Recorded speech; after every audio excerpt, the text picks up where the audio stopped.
Welcome back to my channel mom journey. तो आज इस वीडियो में हम बात करने वाले हैं normal delivery versus caesarean delivery.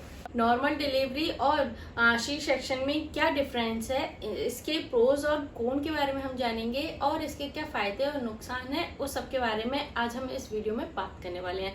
इस वीडियो में आज बहुत सारी बातें होने वाली हैं, तो आप एंड तक जरूर इस वीडियो को देखिएगा। अगर आपको ये जानकारी अच्छी लगे तो लाइक जरूर कर दीजिएगा और मेरे चैनल को सब्सक्राइब करना ना भूलें।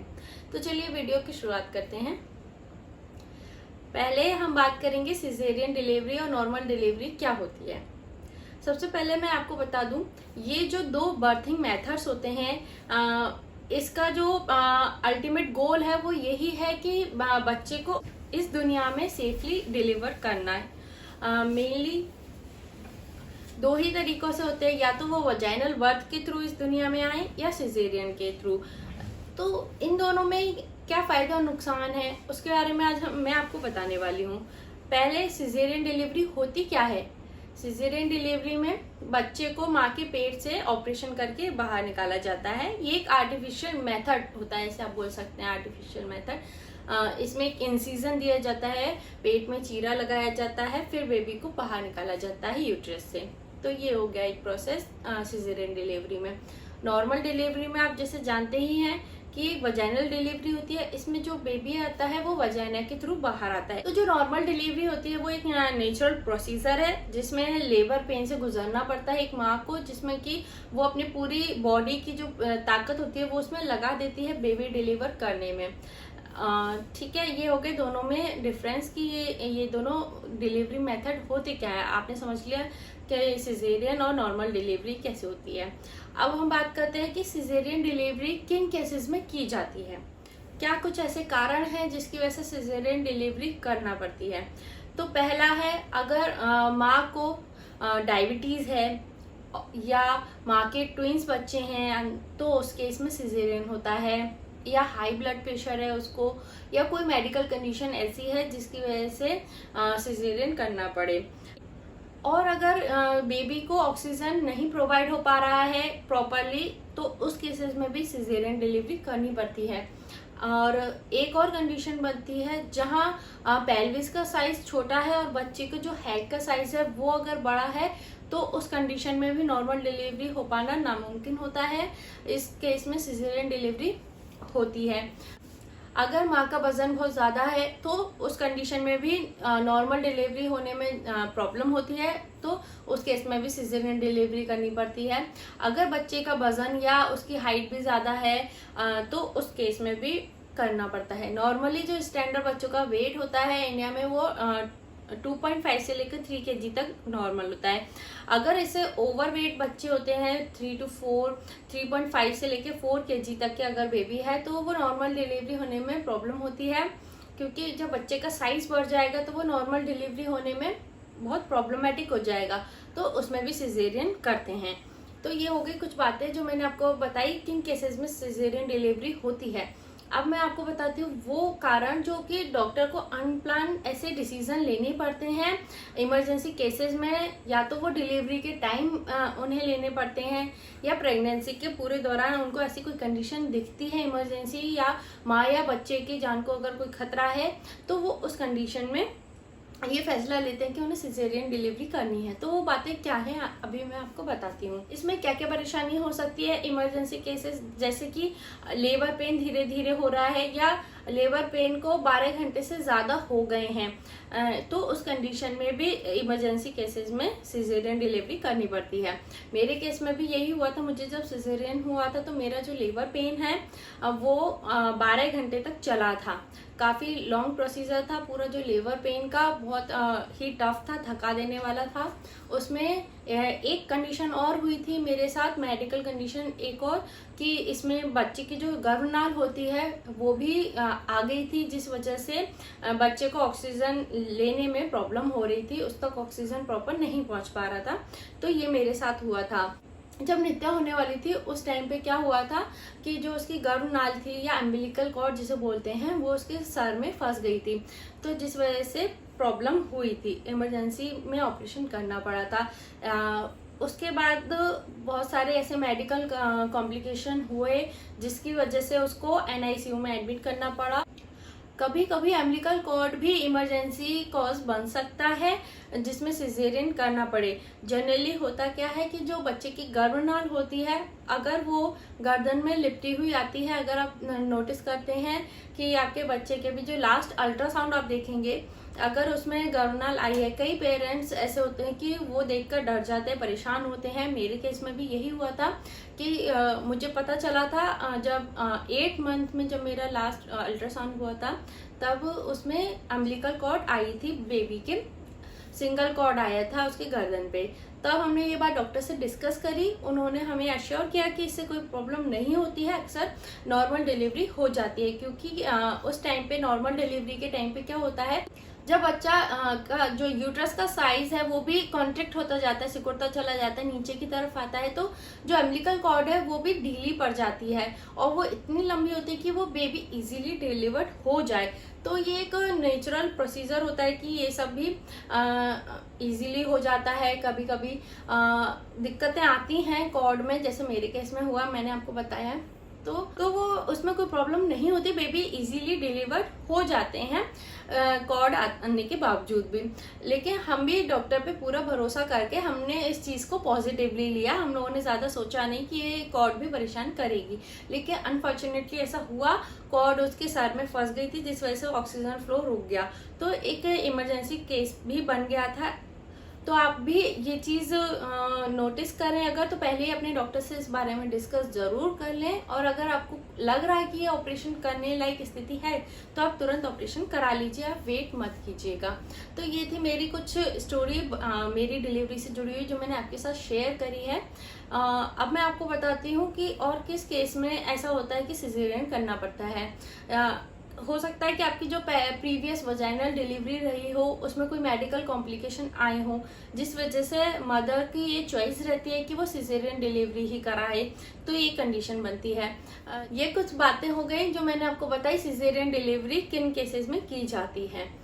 ठीक है, ऐसे तो बहुत सारे केसेस बन सकते हैं, इमरजेंसी केसेस, लेकिन ये कुछ मेन जो टॉपिक थे मुझे लगा आपसे शेयर करना चाहिए तो मैंने आपसे शेयर किए हैं। अब मैं आपको बताती हूँ इसके क्या फायदे और नुकसान होते हैं। अब मैं आपको बताती हूँ सिजेरियन डिलीवरी का क्या फायदा है। सिजेरियन डिलीवरी के फायदे थोड़े कम होते हैं वर्सेस नॉर्मल डिलीवरी के। सिजेरियन डिलीवरी का बस यही फायदा है कि जो इसका जो टाइम होता है वो प्रेडिक्टेबल होता है और पहले से हमें पता रहता है कि ये डेट है, इस डेट में ऑपरेशन होना है, तो आप उसके लिए बहुत सारी प्रिपरेशन पहले से कर सकते हैं। लेकिन नॉर्मल डिलीवरी में ऐसा नहीं होता है, आपको पता नहीं चलता है कि टाइम या समय का क्या है। लेकिन जब लेबर पेन स्टार्ट होता है तभी आप प्रेडिक्ट जरूर कर पाते हैं कि अब नॉर्मल डिलीवरी हो सकती है। तो ये बातें हो गई। तो चलिए हम बात करते हैं सिजेरियन डिलीवरी से क्या डिसएडवांटेज है या इसके क्या नुकसान होते हैं उसके बारे में। पहले हम बात करते हैं इससे होने वाले डिसएडवांटेज माँ को क्या होते हैं।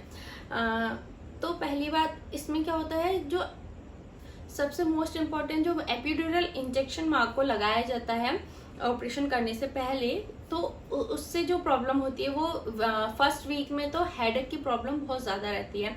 स्टार्टिंग के फर्स्ट वीक में आपको सीवियर हेडेक वगैरह रह सकता है, आपको बैठने उठने चलने में प्रॉब्लम हो सकती है उसके कारण से। तो ये मेरे साथ भी हुआ था, मुझे बहुत सीवियर हेडेक था ड्यू टू एपिड्यूरल इंजेक्शन। जो उसका साइड इफेक्ट होता है वो 1 वीक तक रहता है। तो हमने ये डॉक्टर से डिस्कस किया कि इतना सीवियर हेडेक है, क्या करना चाहिए। उन्होंने मुझे कुछ मेडिसिन भी लिखी, प्लस उन्होंने मुझे ये भी बताया कि आपको जो है डिलीवरी के बाद पिलो नहीं लगाना होता है, आप सर के नीचे पिलो ना लगाएं। आप चाहें तो अपने पैर के नीचे जरूर पिलो लगा लीजिएगा, वो आपको हेडेक से हेल्प कर सकता है, हेडेक कम हो सकता है उससे। ये कुछ बातें थी जो मैंने आपको बताई, आई होप आपके भी काम आई। तो अब हम बात करते हैं इसका जो दूसरा साइड इफेक्ट रहता है वो ये कि इस इंजेक्शन के कारण आपको बहुत दिन तक कमर में दर्द रह सकता है, पैरों में दर्द रह सकता है। कुछ माँओं की ये भी शिकायत रही है कि जो जिनको ये इंजेक्शन लगा है उसको कई महीनों तक पैरों में दर्द की समस्या देखी गई है और कमर दर्द से ज़्यादा परेशान रहती हैं। ये हो गया एक साइड इफेक्ट। इसका एक और साइड इफेक्ट होता है, जो इंसिजन लगता है और जो स्टिचेस आते हैं उनको हील होने में बहुत टाइम लग जाता है, स्लो प्रोसेस होता है ये। माँ को काफ़ी रेस्ट की ज़रूरत होती है। कभी कभी जो स्टिचेस होते हैं उनको हील होने में 2 से 3 महीने लगते हैं। और इसमें आपको एक खास बात का ध्यान रखना पड़ता है, आपको 6 महीने तक कोई भी भारी सामान नहीं उठाना होता है। आप कोई भी हैवी वेट नहीं ले सकती हैं, कोई हैवी एक्सरसाइज नहीं कर सकती हैं। तो ये हो गया। दूसरी बात, अगर आपको पहली सर्जरी ही सी सेक्शन हुआ है तो चांसेस प्रोबेबली ये बन जाते हैं कि आपको जो सेकेंड डिलीवरी होगी वो भी सी सेक्शन ही हो।